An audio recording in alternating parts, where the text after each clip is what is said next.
Hello, everyone. This is Penny Wilson. Welcome to day 7 of our bite-sized transformational series. Today, we are talking about the parable of the peas.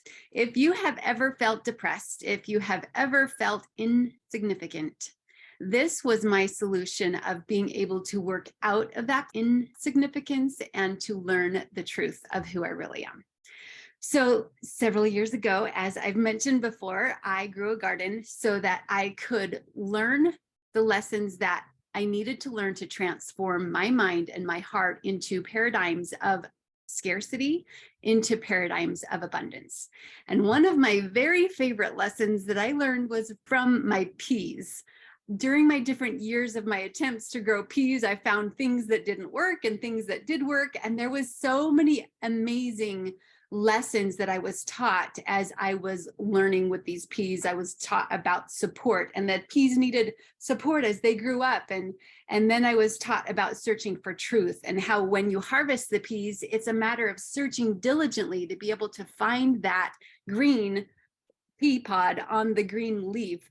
So many amazing lessons I was taught there. For our application today of the parable of the peas, the point that I want to bring out is one of perspective.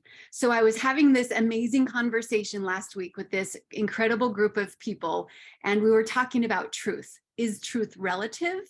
Is there one absolute truth? And there was so many beautiful questions that was brought up in this conversation. And I remembered this lesson of the parable of the peas, and I'm like thinking of all of these ways that it just excited me to be able to see perspective. So here's kind of how I see it. Let me give you some background on the visuals around the parable of the peas. So this year, I think it was the 3rd or 4th year that I grew peas. I got the peas from the local hardware store, planted them in this square-foot garden box, and then I had finally learned to support them. So I grew a tower of the netting that was around them. So I had a wire netting on one side. And as these peas grew up in this 4-foot square, they grew to over 7 feet tall. It was so incredible. I'm like, wow, this must be like the magic peas from Jack and the Beanstalk or something. So these peas were huge. I had 2 boxes, 4 by 4. And if you can imagine harvesting peas in this square tower of gigantic peas, they were all entangled. There was no way that you could get to all of them. So there was one day when my nieces came to visit me right after I had had a baby, and we were outside in the garden harvesting peas. And one of my nieces was on the other side, and she was looking from her perspective. And I was over on this side looking from my perspective and searching for the peas and weaving in and out. And hopefully you can think more about this and imagine what lessons this might hold for you as you're looking for truths in your life, as you're standing in your own position and you're looking for, yeah, I see that. That makes sense to me. I see that truth. And then someone on the other side sees it, oh, but I see it this way. It looks different for me. So just imagine my niece and I are standing in this tower, and I see, oh yeah, look right there, there's some peas that you can't see. And so she goes down and she looks and she's like, oh yeah. And she did the same thing for me. She's pointing over, oh yeah, and there's some right there. And I'm like, oh, I totally didn't see that. So just imagine how this applies to truth, how you, from your perspective, see one thing. You think it's absolutely true. Absolutely. Oh yeah, obviously it's right there. That's the only way to see it. See, that's the thing, the beautiful thing that happened for me during this transition is I used to think there was only one right way. I used to think that truth is truth is truth is truth. There is only one way to see truth. But what I learned from this experience was that truth is like a panoramic picture, a full 360-degree perspective of looking at one point, one pea pod, and saying, is that true? Well, it might be true from my perspective because of my experiences and my background and my understanding. But someone in a different perspective with their own experiences, their own unique perspective might see it differently. I just hope you can see how powerful this is to be able to just allow the differences that other people have in their perspectives, to truly see that, yeah, I see it as this perspective, but they might see it from another perspective, which doesn't make it wrong. It's so equally beautiful. As we allow and listen to other people in their perspectives to be able to understand that one thing, I think we gain a greater understanding of what truly is possible. Because who's to say? Who's to say that I truly understand everything about that one thing? I have a very limited perspective of my own unique experiences, but I think there's so much more that we can gain as we listen to other people's perspective around that one thing.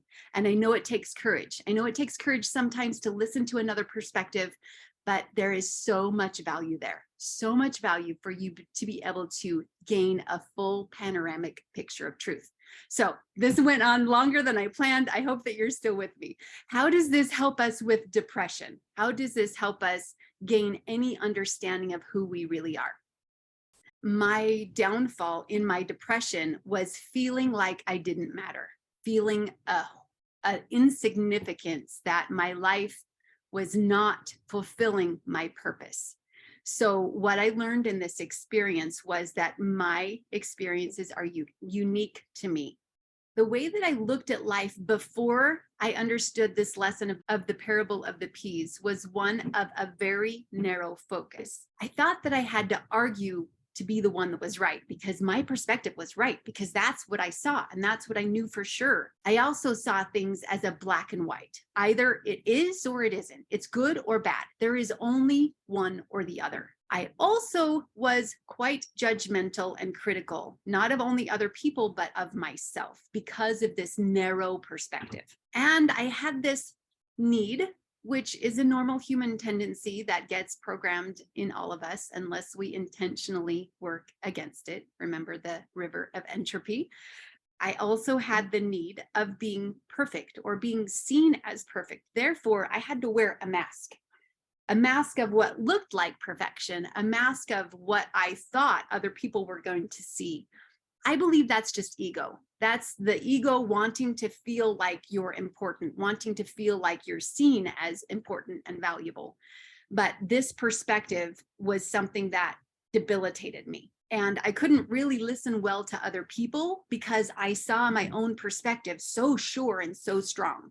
But this answer of the parable of the peas opened me up so much to be able to listen to other people, to truly want to understand their perspective. How do you see it?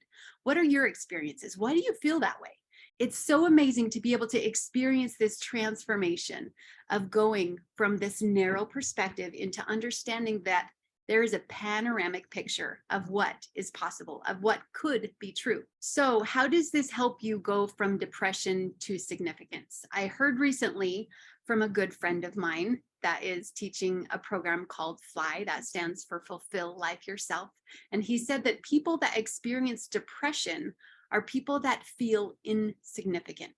As I look back on my journey of my depression experiences, I realized that that is absolutely true. I felt completely insignificant. I had this huge belief inside of myself that I was born to do something great, but I felt zero capability to do that thing. And understanding what the parable of the peas holds for you as far as significance goes, think about your perspective and your life experiences, that they're unique to you. The way that you were raised with your family or the people that you grew up with, those experiences are so unique. There's so many billions of different possibilities of what could have been, but you were born into a situation that was so unique and so tailored to you and your perspective. And because you are unique, the way that you see in your perspective based on your experiences and your perceptions, those are unique to you. And that means that you are the only one that sees in exactly the way that you do, with your unique experiences and perceptions to be able to see in the way that you do. What that taught me was that my voice matters. I have thoughts and I have feelings, and the way that I see things is unique. Just a quick side note, my left eye, I don't know if you've ever noticed, I'll let you see it really close. It's weird. It like the pupil dropped down, but that used to totally freak me out because when it first happened, I'm like, wow, I'm not going to be able to stop looking at my eye now. But now I see it as like that just means that my past experiences are unique to me and my perspective is unique to me, which is absolutely the same truth for you, I believe, from my perspective. I want to let you know that I believe that you are significant because you are a human, you are here, and that you matter. The way that you see the world is unique to you. And I value your perspective. I value and appreciate that all of those experiences that you have had are unique to you and your experience. And I believe that feeling significance is only something that can come from the inside. It's a journey of you learning to know and appreciate who you are, to be able to see who you are and value that uniqueness. Understand that each of us are unique and we each have a perspective that's unique to us, and that your voice matters. The way that you see things matters. And I want to encourage you to share your perspective, whether it's with your family or with your friends or in your social situations. That perspective needs to be shared from you because you have a voice that matters. The more that you share what you feel and you believe, the more that you're going to grow. I'll leave you with this one last thought. Sometimes we see problems in the world. And when we see those problems, we think that it's someone else's job to do something about those.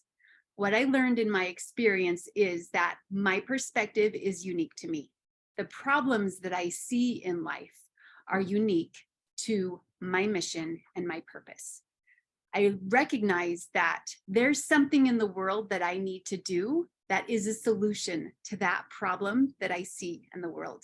And I invite you, as Gandhi said, to be the change you wish to see in the world. Find the ways that you can make the world better, first by changing yourself and then lifting other people. Hope you've enjoyed the Parable of the Peas. I'd love to hear your perspective and the things that you learned today. Post a comment and share your key takeaways from what you learned today. I'm looking forward to connecting with you. Have a great day.